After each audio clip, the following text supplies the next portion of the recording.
a major U.S. military base has been struck by missiles. All right, this is huge. This is a big development because this is going to expose what the U.S. is really doing. This video is going to break down what's really going on, because this is a topic that is not being covered, is being swept under the rug. Because if this was in the headlines just as much as, you know what, this other war that's going on, right? If it was in the headlines just as much as this other war, would NATO really have the high horse? Would NATO really have the high ground to be funding this proxy war? Would they really have the place to be saying, hey, you shouldn't be in this country, you shouldn't be invading this country, you shouldn't be trying to overthrow this country, take this country's resources, all this stuff, because the United States is doing the exact same thing right now, right now. And this video is going to expose it, so stick with me. We will get into this military base attack, but I need to lay the groundwork so you guys know what's happening behind the scenes, because the mainstream news does not report on any of this. Because if this was in the news every day, what's going on with the US military, you can almost guarantee support for this other war would just plummet, because people are like, wait a minute, we're doing the same thing, wait a minute, we're doing the same thing, maybe even worse, and we've been here a decade. You know, this is a country we've been in a decade, right? But it's getting worse and worse, and we're seeing actually NATO internal fights happening inside of this country as well. So this country we're talking about is Syria, right? This is a close ally to the Russians. Syria gets a lot of their arms and weapons from the Russians, right? A lot of their stuff is transported from the Russians. Russia even had, anti-aircraft, anti-missile systems, all this stuff in Syria at one point. I'm not sure if they still have it, but at the height of the war, they had their anti-missile systems and anti-aircraft systems in Syria. Russian systems were in Syria. So Russia, Syria, close allies, and we can kind of see why. They're kind of natural allies. The West is trying to take out both of these countries, Syria and Russia, all right? So this war in Syria is getting worse and worse, all right? It's not getting better, and this may be even a surprise to you that we're even still in Syria. Yes, tons of U.S. troops are still in Syria. There are dozens of U.S. military bases in Syria, and they are being attacked. Syria is fighting back, and this is a close Russian ally. This could drag Iran in, Turkey in, Russia in. Syria was the Ukraine before Ukraine was Ukraine, right? Before there was a proxy war there, the proxy war was in Syria, right, against the US and Russia. This is where the proxy war was before, but now they want to bring it to Europe's doorstep and make it even more devastating. All right, so, but let's get into what's happening in Syria here, because this is huge. There's an internal NATO conflict, so NATO forces are literally fighting each other in Syria as well, and US military bases are under attack as well.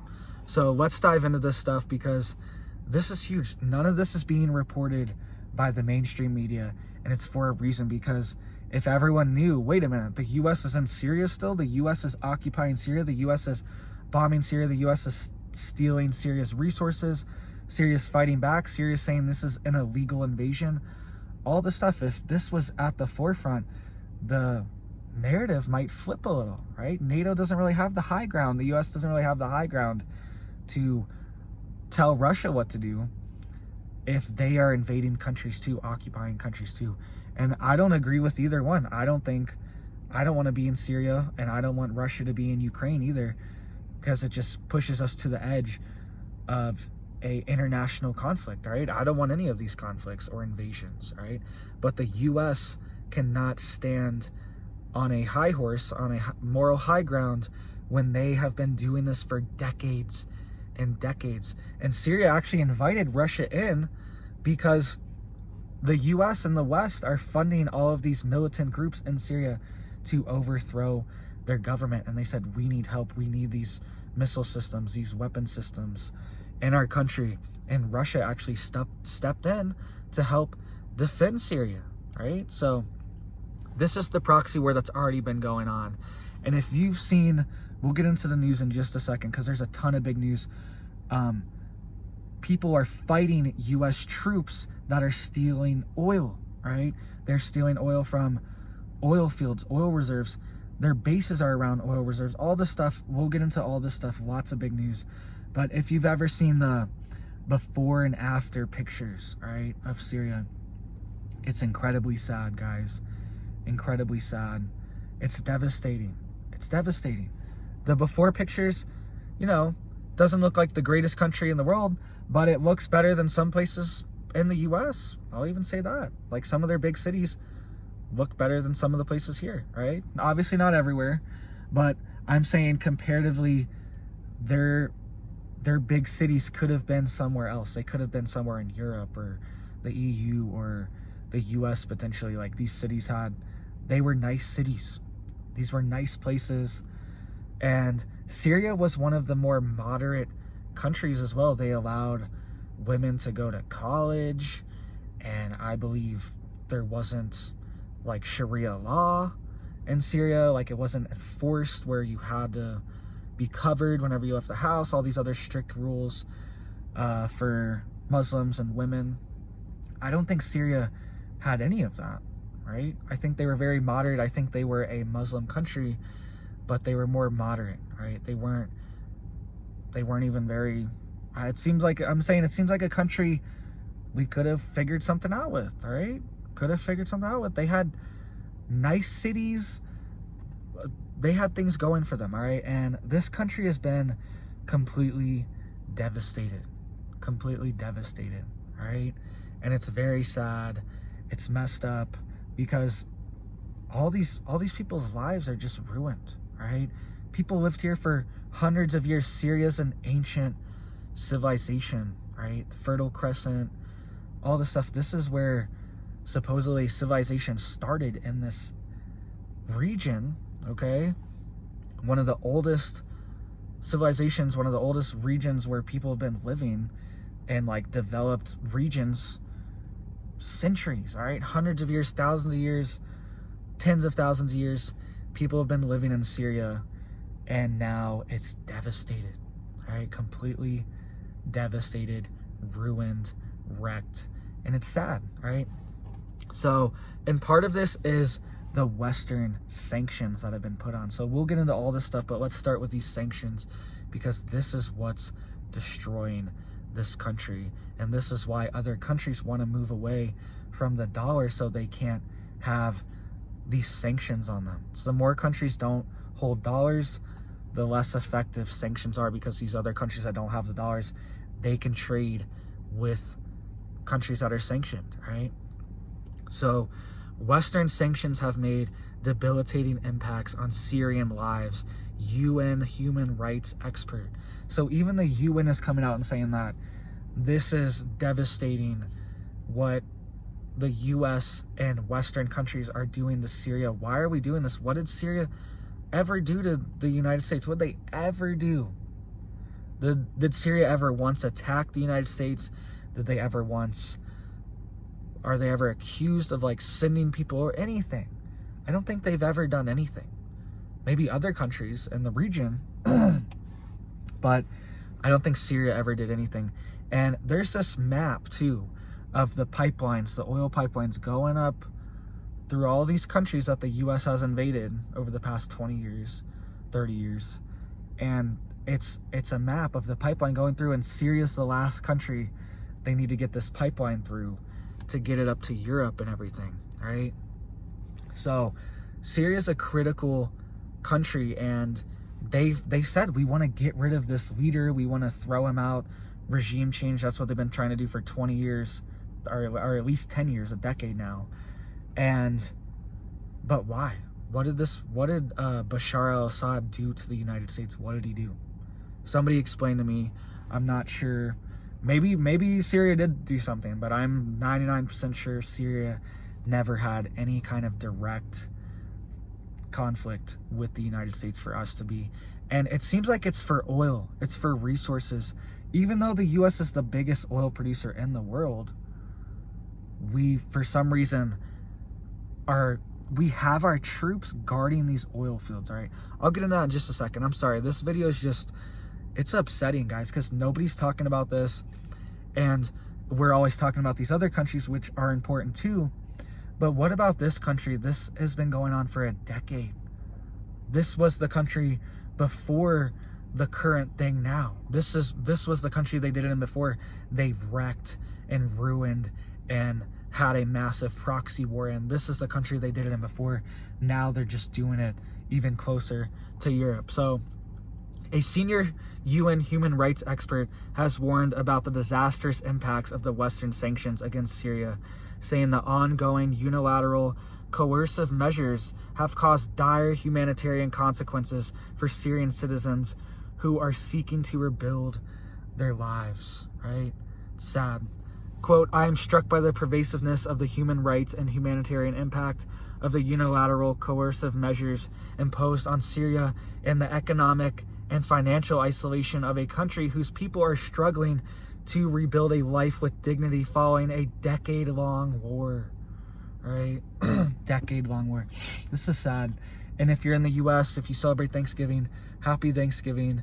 We are so blessed. If you live in even if you don't live in the best country and you're watching this, there's still something to be blessed about, to be thankful for.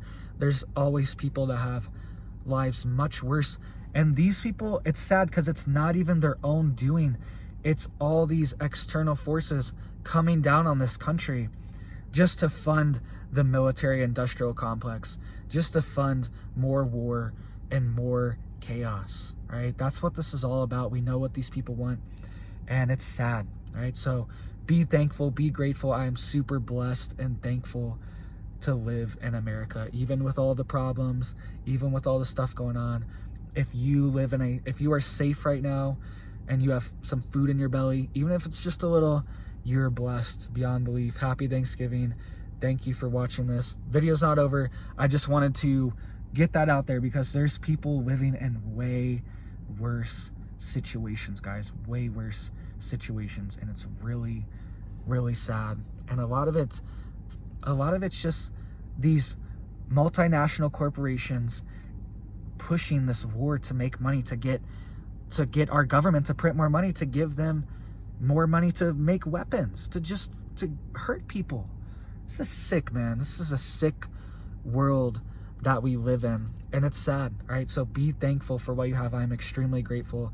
I have a turkey.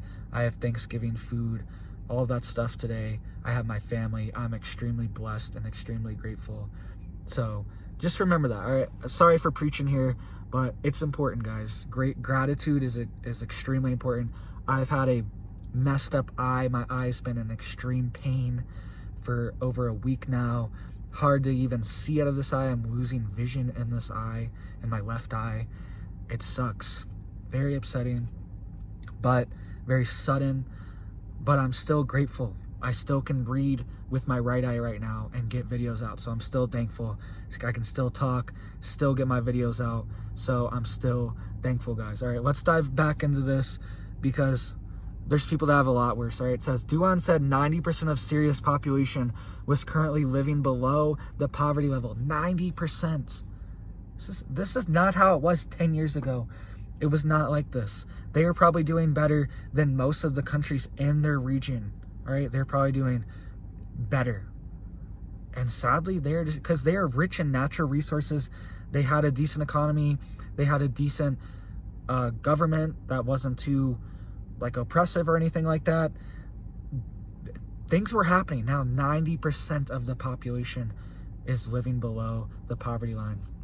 It says, quote, with more than half the vital infrastructure either completely destroyed or severely damaged, the imposition of unilateral sanctions on key economic sectors, including oil, gas, electricity, trade, construction, and engineering, have quashed national income and undermined efforts towards economic recovery and reconstruction, the UN expert noted. So this UN expert recently, I think this was a couple months ago, went to Syria and was reporting on the conditions. And this is what she's saying. This is devastating.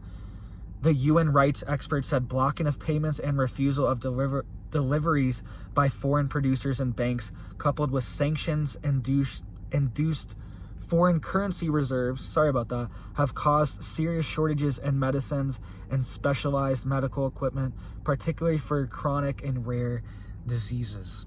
So they're squeezing off their medical supply, squeezing off their money supply, squeezing off their foreign reserves, everything. This is what they want to do to all the countries, right?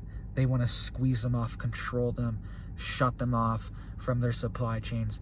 This is going global. They just start with these smaller, less defenseless countries, and they're almost like the test subject past 10 years in Syria to see what this devastation would bring. And now it's going global. Now we're seeing oil disrupted, medical supplies disrupted, medicines disrupted.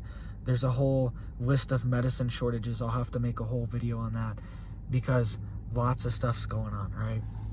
Signed into law by the United States, the Caesar Syrian Civilian Protection Act targeted individuals and businesses anywhere in the world that participated either directly or indirectly in Syria's economy. I think this was passed just a few years ago too, like 2 years ago. This was passed. It's not even like this was passed 10 years ago. They already had sanctions on them, but then they just keep making the sanctions even worse. The restrictive measures have blocked imports of essential goods, affecting the Syrian people's access to medical equipment, food, heating, gas, and electricity. All right? This is devastating for these people, and their countries are literally ruined, wrecked, all right? So let's dive into this now too. There's also an internal NATO war going on inside of Syria, all right? Hear that train buzzing? Trains are still going. That's good because train strikes are coming, right? That's a whole nother topic, but more and more unions are saying that they're not going to go along with this deal, and there could be a massive strike, all right? This is happening in the US right now, all right? Whole nother video, but that train reminded me. It's true. But there's an internal war going on between NATO inside of Syria as well, all right? Between Turkey and the United States. There was some events that happened in Turkey, devastating events, and the foreign minister said he did not accept the US's condolences for these events. He said, we do not accept your condolences. He was kind of saying like the US is complicit, the US is kind of responsible for what happened in Turkey. Go look up what happened. I can't really talk about it on here. Let's dive into this article here. It says Turkey keeps up illegal strikes in northern Syria, getting rid of servicemen and civilians, hitting servicemen and civilians. All right. It says the fatalities were caused on Sunday when a Turkish force struck several targets across the Syrian provinces of Aleppo and Al-Hasaka, the official Syrian Arab news agency reported. The attacks that targeted Al-Hasaka also led to huge material damages to residential houses. All right. So Turkey is also hitting these forces that are these Kurdish forces that are being trained by the United States, because the US uses these Kurdish militants to attack Syria and hit other targets. And Turkey was saying, we do not accept your condolences for this issue, because they're saying they are directly linked to these forces that the US trains. And then days later, Turkey hits these same forces inside of northern Syria. All right, so we're also seeing internal struggles inside of NATO. Very suspicious, very strange, because Turkey's a wild card. Turkey is part of NATO, but they also never follow the rules of NATO. Turkey has not been supplying weapons to this war, this proxy war with Russia. All right, Turkey has been, they're never really on the same page as the rest of NATO is. It's kind of strange that they're in NATO. I mean, it makes sense, but in the current political climate Turkey really doesn't even fit in NATO that well, right? It seems like their agenda is different than NATO's agenda, right?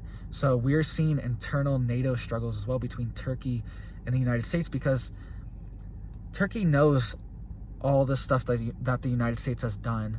They can see behind the scenes, and they also have more open communication with Russia. They want to be more,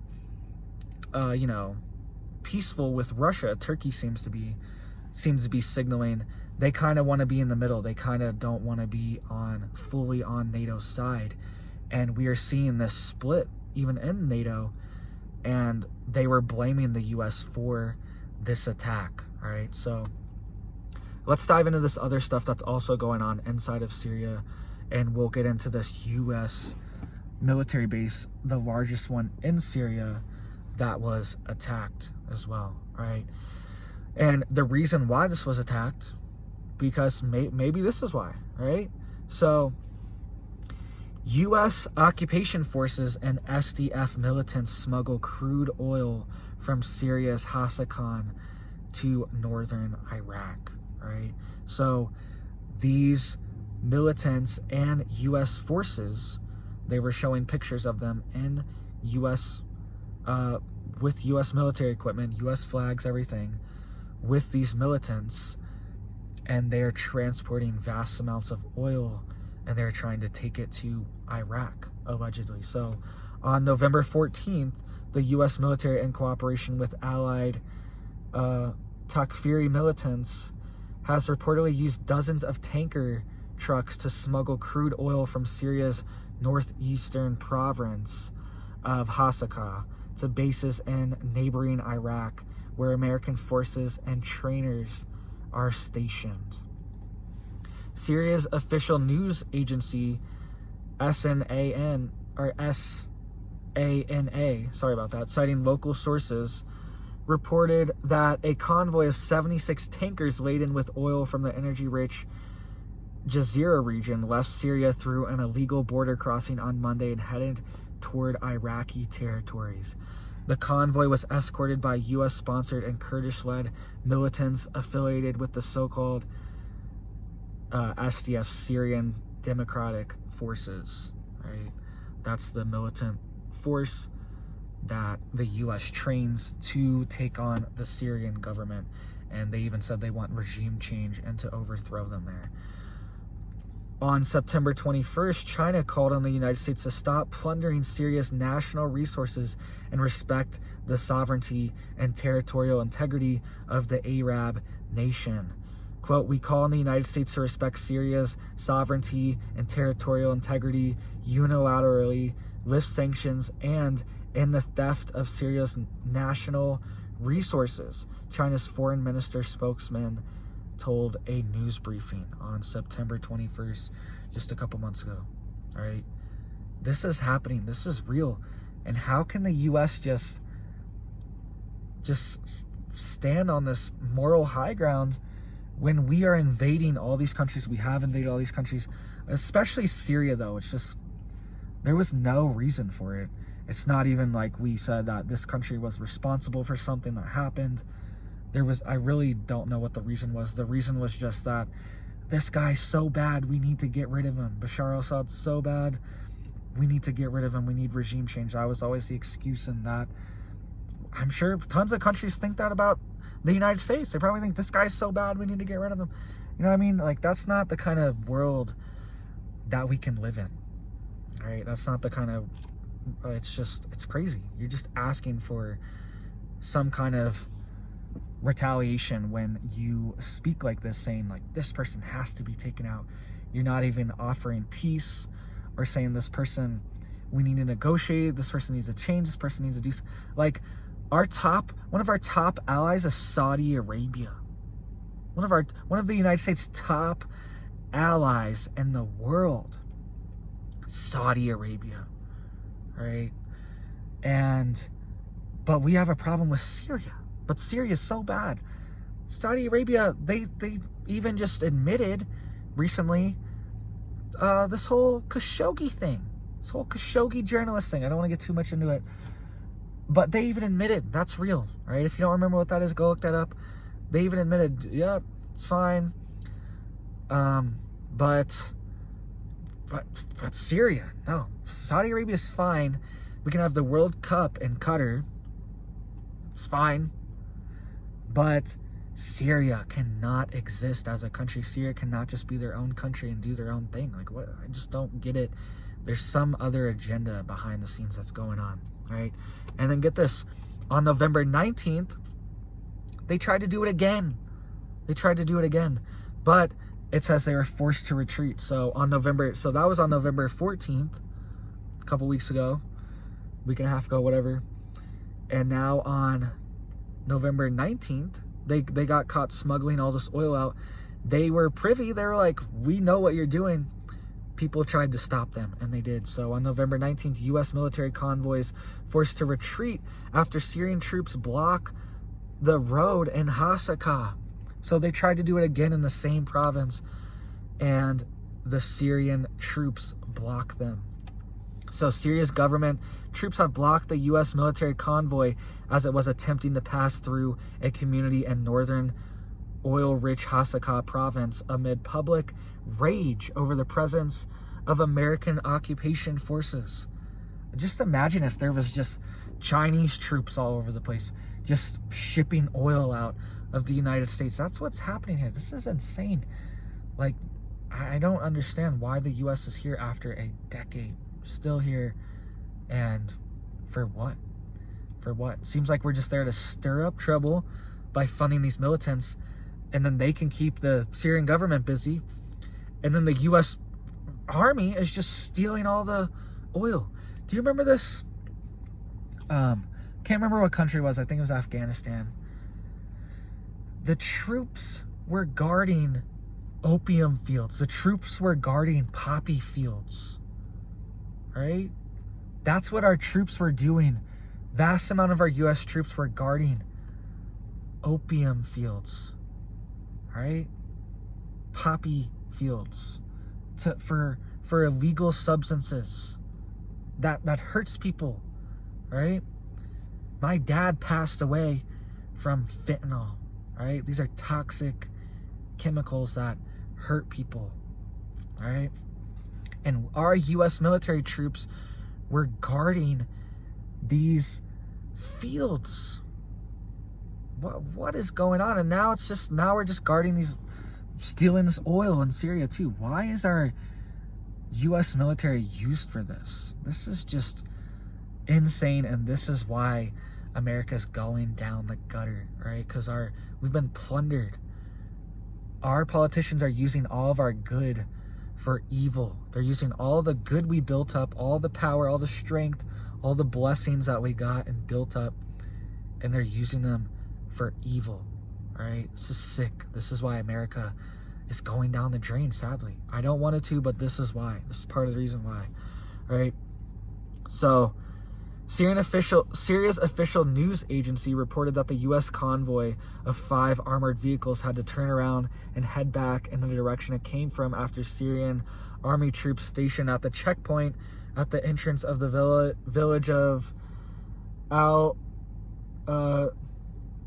Damkia intercepted and expelled it from the area on Friday. The news came only after 2 days after local residents in a different village in the same Syrian province prevented a U.S. military convoy from advancing through their area. Right? So people are fighting back. They were saying even local residents are trying to stop the troops from going through their village because they know they're just going to plunder their resources, right? This is not a good look for America. This is not the look. This is why it's not on the mainstream news, because this looks terrible. This looks terrible to have U.S. troops all decked out, all their equipment, and they're going through these like dirt villages, all right? I'm not trying to be mean here, but these are just like dirt villages. This is sad. And they're just plowing through with these oil tankers. Like, what is this? With their military trucks protecting them, right? This looks terrible. Looks terrible. And then you have a bunch of people, 90% are living in poverty, right? blocking the road because they're so upset with you. Like, this looks terrible. This looks terrible, right? This is why this is not in mainstream news. And tribal elders and influential figures in the predominantly Kurdish populated city of Qamishli held a meeting on Friday to denounce the presence of U.S. and Turkish occupation forces in the region and voice rejection of their arbitrary measures. The U.S. military has for long stationed its forces and equipment in northern Syria, with the Pentagon claiming that the deployment is aimed at preventing the oil fields in the area from falling into the hands of the Daesh. So they're saying they're protecting the oil fields. They're protecting them. Don't worry. We're there to protect the oil fields so the bad guys don't get it. We're in your country protecting your oil so these other bad guys in your country don't take your oil. This is clown world logic, right?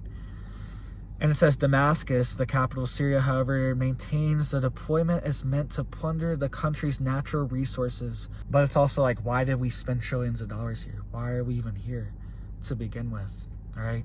And it just keeps going. Now it's just all in the shadows happening now, right? Because this other war is overtaking, and they have to keep the focus on that. They can't let you know what's actually happening. Because look at this, the debacle, the last country we pulled out of, right? I can't even say it, but it was a debacle, right? Look how bad the publicity was for that. And same thing for Syria. If we just announce, like, we're going to pull over our troops out, people are like, wait, we have troops in Syria? What's going on? It's going to be a disaster. It's one of these things you can't talk about it. It has to stay under the rug. You can't clean it up. You can't do anything about it, because then you bring attention to it. It's like, wait a minute, what's all that stuff under the rug? Like, what do we have to clean up over there? And then you realize how bad it really is. All right, so let's dive into this. And this was all leading up to this. This is why this happened, right? This is why this happened, because the U.S. is in Syria. The U.S. is taking oil. This is why the largest U.S. base in Syria was attacked, all right? This is why it was attacked. So coming out of Reuters, rocket attacks targeting Green Village base in northeast Syria. So rockets on Thursday targeted coalition forces in the Green Village base in northeast Syria, resulting in no injuries or damage to the base, the U.S. Military Central Command said in a statement. Quote, U.S. forces in northeast Syria are investigating the incident. So thankfully there was no casualties, but this is the largest U.S. base in Syria. So the attack targeting the so-called Green Village located in the site of the largest base in Syria, where U.S. troops and members of the Washington-sponsored SDF forces are established. The United States Armed Forces Central Command reported in a statement that the bombardment did not cause casualties or material damage, but did endanger troops. Attacks against these enclaves in Syria have increased in recent months as popular rejection of any form of occupation of Syrian soil has been growing. Local tribes and clans have expressed on several occasions their rejection of foreign forces in their native territory and called for popular resistance, including armed resistance against the occupants. The United States maintains 15 military areas since 2014, mostly near oil and gas fields. The government of Damascus has repeatedly denounced their illegal presence, describing them as an occupation, and also assured that Washington's actions in Syria encourages activity, right? It encourages illegal activity, which is probably true, right? There's a lot of just argument that our presence in these countries creates these extreme groups. It creates these militant groups that want to fight back, right?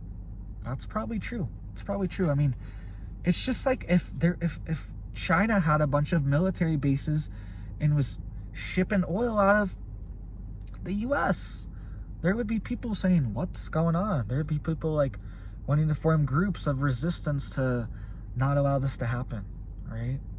It's just and the US is doing this in these other countries while we are trying to have the moral high ground and condemn Russia, right?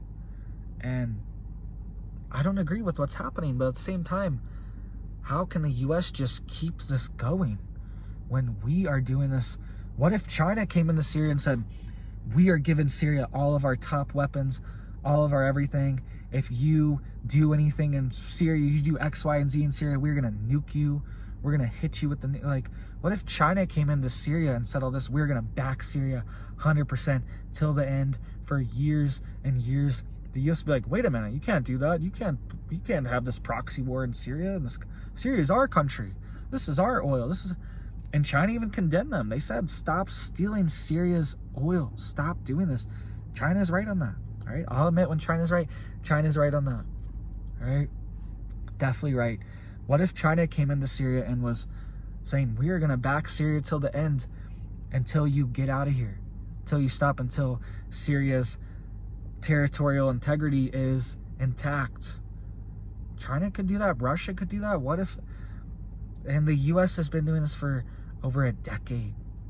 They've actually been doing this for decades and decades in multiple different countries, but specifically Syria, it's a big one, guys.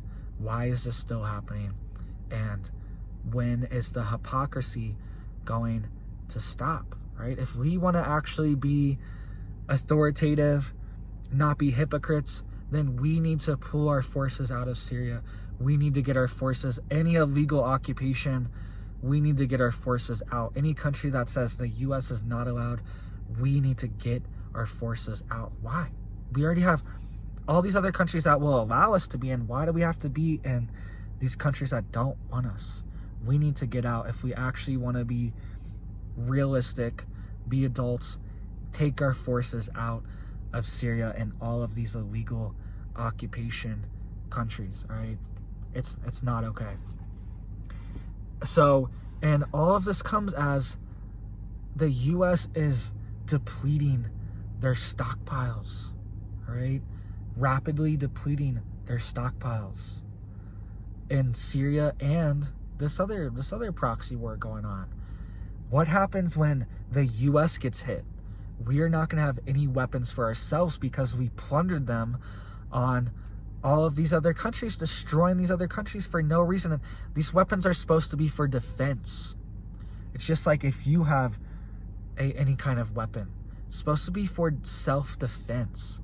It's not supposed to be for offensive action. And we always use our military offensively against these countries that don't even have a chance. It's not fair. It's supposed to be for defense. We're supposed to be saving our weapons for our own self-defense, not for other countries. This isn't fair. And this is coming out of CNN. The US is running low on some weapons and ammunition to transfer to you-know-where. All right? As the first full winter of the war sets in, the U.S. is running low on some high-end weapon systems and ammunition available to transfer to Kyiv. 3 U.S. officials with direct knowledge tell CNN. Right? Yeah, I bet China literally loves this, just the U.S. and Russia depleting all of their weapon stockpiles. And China's just like building up. China's just building up. We don't even know what China has because China is not part of any of these agreements or pacts for their military. We don't even know what they have. We don't know how many nuclear weapons they have. We don't know what kind. We don't even know what's going on in China. All right. So I bet China loves this. Yeah. Have the U.S. deplete their stockpiles and have Russia deplete it. That way, when a massive world war pops off, China wins. China's on top. China has everything ready. All their men are refreshed. Millions of people, they're ready to go. All their stuff's brand new. All their equipment, all their ships, all their stuff built recently in the past decade or two, all right? All their stuff's brand new. They're just waiting to use it, and they're just watching us deplete our stockpiles. The strain on the weapons stockpile and the ability of the U.S. industrial base to keep up with the demand is one of the key challenges facing the Biden administration as the U.S. continues to send billions of dollars of weapons overseas to support its fight against Putin, all right? Like, when are we going to stop? There's people here that need money. We are a bankrupt country, and somehow we have billions of dollars for endless wars. When there's people in the US struggling, there's probably people watching this video struggling to buy food, struggling on their fixed income, struggling to buy gas for work or whatever, all right? But don't worry though, we have billions of dollars in weapons to send to hurt people, right? You're fine. Don't worry about it. You don't get the billions.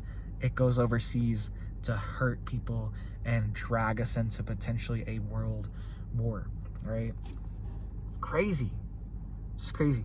One of the officials said the stockpiles of certain systems are, quote, dwindling after nearly 9 months of sending supplies overseas during the high-intensity war, as there's, quote, finite amount of excess stocks which the U.S. has available to send. Yeah, you think? You can't just make all of these weapon systems overnight.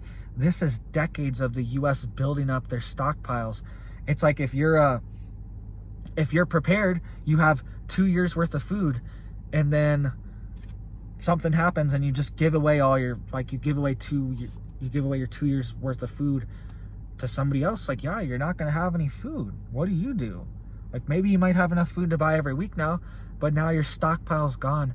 Now your 2 years worth of food is gone. What happens if it hits the fan? Sorry, we used all our food. What happens if a war breaks out? Sorry, we used all our weapons. Our weapons are gone. This is just not smart, and this seems intentional. This is the military-industrial complex and these warmongers in our government just bleeding us dry, all right, and pushing us closer to the edge. Among the weapon systems that where there's a particular concern about U.S. stockpiles are the 155mm artillery ammunition and the Stinger anti-aircraft shoulder-fired missiles, the source said. All right, Biden even came out. He was saying, yeah, these anti-tank missiles, these shoulder ones, they require hundreds of chips to develop, right? Hundreds of chips, because their targeting systems are super advanced. It's like a big computer on there. From what I know, right? I've never used these before, but from what I've looked into, seems like a whole computer system's on board some of these missile systems, and they require tons of chips, okay? Tons of chips. And he's saying we are having chip shortages, and this is affecting our U.S. weapons stockpile. Biden even came out saying, then why do you keep sending money? Then why do you keep sending our weapons overseas? You know this is happening. You can't act like you don't know. I just don't understand. Some sources also raised concerns about the U.S. production of additional weapon systems, including the HARMS anti-radiation missiles and the GMLRS surface-to-air missiles and the portable Javelin anti-tank missiles, although the U.S. has moved to ramp up production for those and other systems. Quote, it's getting harder and harder, Rep. Mike Quigley, a member of the U.S. House Intelligence Committee, told CNN, quote, this is a war we thought would be over in days, but now it could be years. At a time when global supply chains are melting down, the West is going to have a very difficult time to meet demands at this very high level, right? That's what a member of the U.S. House Intelligence Committee is saying. Saying the West is going to have a very difficult time to meet demands at this. This isn't even a very high level. You know what's a very high level? A world war with Russia, China, Iran, North Korea. That's a very high level of production. Not this. This isn't even a very high level. This is just a depletion of our stockpiles. We are not ready, guys. If something pops off, we are not ready. Our leadership isn't ready. All of our people aren't ready. Our supply chain isn't ready. Nobody's ready for this if this pops off, right? It's crazy. Pentagon Press Secretary General Patrick Ryder told CNN that the U.S. will continue to support Ukraine, quote, as long as it takes, while adding that no weapon transfers overseas have diminished U.S. military readiness. So it hasn't diminished our readiness. Maybe that could be true, but it could diminish our stockpiles. Like I was saying, yeah, maybe you could still buy food every week. You're still surviving, but your 2 years worth of food that you had stocked up is gone. if anything, any kind of kink happens, anything big happens, you're screwed. It's over, right? So let me know what you think about all this. I know this was kind of a long video, but I was upset about this Syria stuff a decade ago when it popped off. I remember being very upset, thinking, what is the US doing in Syria? Why are we sending our troops here? Remember, there's a whole movement around it, an anti-war movement for Syria. And a decade later, we are still there, but it's just been swept under the rug because there's bigger fish to fry now. All right, Syria's just on the back burner.